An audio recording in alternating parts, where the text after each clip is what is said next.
Alright, we are working on the Spitfire. I already got some stuff off the carb. My plan here is to take the carb off. I'm having some tuning issues. It's running really rich, and I'm thinking it's the jets.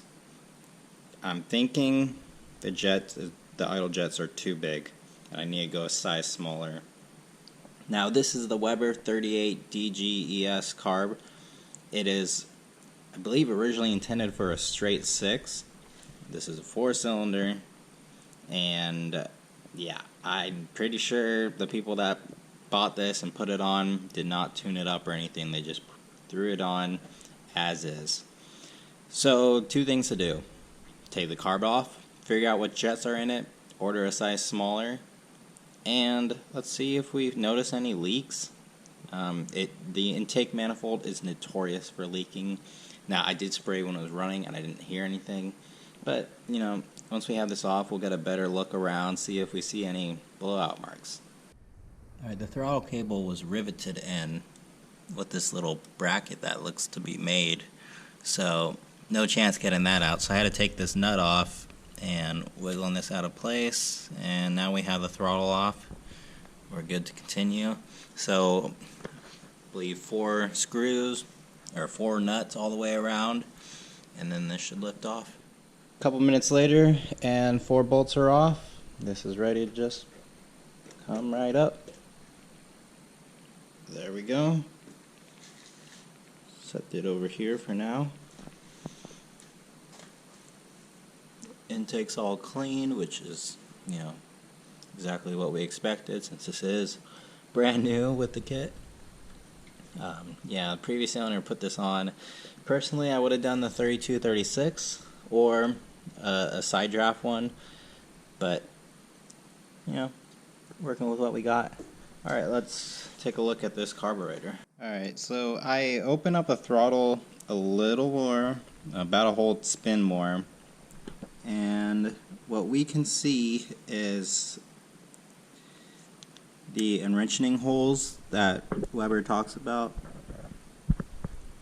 So if you see like that brown spot right below there is a hole, it's an opening, and this one you can see it a little better.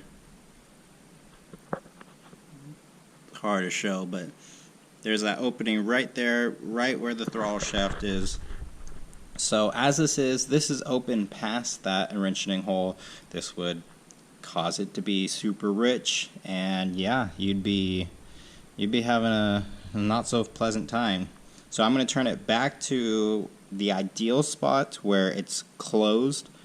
It's about half a turn from where the throttle starts touching. Alright, adjusted it so now the enriching holes don't show. So it looks like that was out of adjustment this whole time. Okay, so we're fixed up there. Next thing I see is these air fuel mixture screws. They're not even close to being equal. So I'm gonna play around with them, get them to be the default spec, which I think is 2 turns out. Alright, took a break, did some research. I got a lot better understanding of this Weber 38D GAS carb. Calling it the GES since it's an electric choke, not a water choke now, or a manual choke, but yeah. So I'm understanding this better. I set the mixture screws to at 1.5 turns instead of what I said 2, so that will be my baseline. Figuring out that this is the Spanish version. I mean, I figured because I know the Spanish version is the cheaper version than the Italian one, but easy to tell. One of these is black, one of these is like this polished. You know, that's just something quick you can notice right away. Up here we got the idle mixture, or this is the idle jet. So let me pull this out and then we can see the actual size of it. So up here is the idle jet. Here it is. And this one is actually a 55. I don't believe you can see that, but it says 55, so interesting. I didn't go all the way and look at the main jets or anything. I really don't have a need to, because it runs good. It's just setting that idle up is what is the problem here. I don't know. What we might have to adjust the main, we'll see. But yeah, I'm gonna check the other side and then just put it back together. And you know, with my adjustments to the mixture screws and a better understanding of the not having the throttle blades open too much, I think we might have better luck. Alright, everything is back into place. We're ready. So it hasn't been started. Obviously the carburetor is off. There's no fuel in it. We're going to crank for a little and then I'll pump it and let it start up. If it starts. Remember, this is not showing the fuel enriching holes, so we'll see.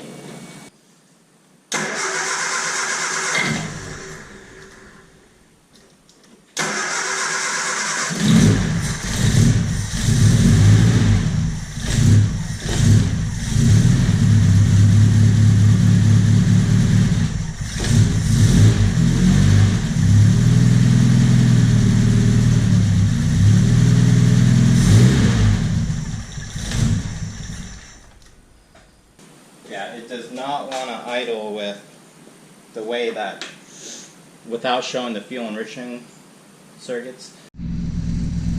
Alright, I got it idling right now. And I don't have the enriching holes open. It's right at that point, right before it opens. I have the idle mixture screws about a quarter turn in, like a quarter turn from out. So that means it's too rich. This whole time I have been going about this wrong. The carburetor's flooding out. That's what's happening here. And even when I took it off of the past the no return spot where it opens those enriching ports, it's still, it is suffocating on fuel. It is idling pretty smooth actually, but yeah, I need to go smaller in the jet size. So 55, I'm thinking a 50. 50 is supposed to be what usually comes in this anyways. So I'm thinking 50 is gonna be the magic number right here. I'll probably order a 45 if I can find one, just in case. But that's the plan here. I'll see you when I get parts. Alright, it has been a while, but we finally have all the parts we need. So first off, I'm gonna show you. The idle jets are right here on this 38D GES. So right here, just behind the choke, and then directly opposite side, same way. Now, interesting thing about this one, and what was causing me so many issues, is this has the bigger style idle jet holder, which I guess was meant for holding a solenoid for emission stuff. And then the backside is the normal smaller one. And man, what a struggle this was.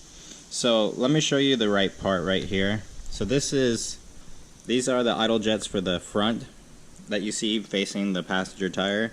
Here's the part number. It's for Weber DGAV carb, and I got the 45 instead of a 55, which was on it.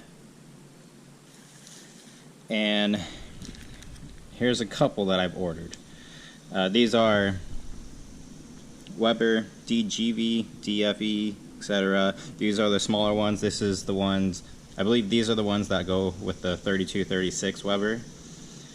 Now this one works for that side that's closer to the engine. The thicker one was for the one away from the engine, closer to the tire. What a pain, but finally got it all figured out. Let's throw these in here and see how it works. Alright, so I set up the baseline with idle speed screw, a half turn, and then the idle jet screws was 1.5. Alright.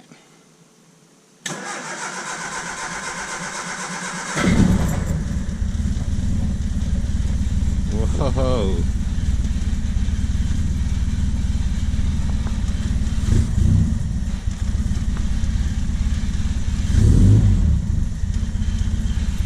It is a little happier.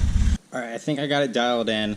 So this idle screw, I got 1 turnout, and the one closer to the engine, I have 1.5 turnout.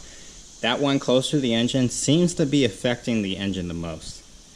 And this carb is set up so that they're supposed to be equal. They both throttles open at the same time. So the screws should be the same in a perfect world. I already know this carb is too big for this car. 38 barrel is just too big for a stock engine. If it was a modified engine, sure. But work with what we got. Let's start it up, and it should fire up right away. Haven't tested this yet, but it should be good. Don't even need to give it gas, especially because it's warm now. And there we go. I got it idling at about 1,000 RPM. Once I come over here, I'll rev it up and let it kick down.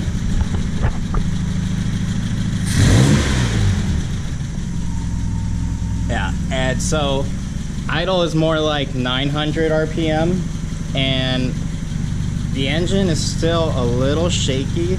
It really only gets rid of the shakiness once it's idling at 1200 RPM, and I don't know, I don't want it to idle that high.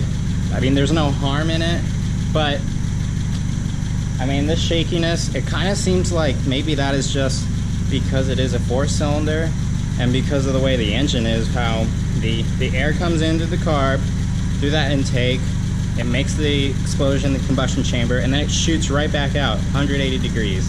So it might just be how this engine is. I don't know. It's really not that bad once you're inside, but with the hood off, you can definitely notice shaking a little bit, but it's nothing too abnormal. Well, I'm glad that the idle jets was a success. It seems to be much, much happier, and I don't smell like gas after idling it for a little bit. So that is great. That's an improvement nonetheless. Now, next steps, I'm going to put new spark plugs in here, and I want to see how this carb is doing. Part of me is thinking maybe it wants a little more initial timing. I have it set about 9 or 10, something like that. It might want maybe 12. I don't know. We'll see. But I don't want to mess with that till I put spark plugs in it, because the old spark plugs are still in it, and you know, they're foul and rich. So yeah, that's the plan. Thank you for watching. I'll see you in the next one.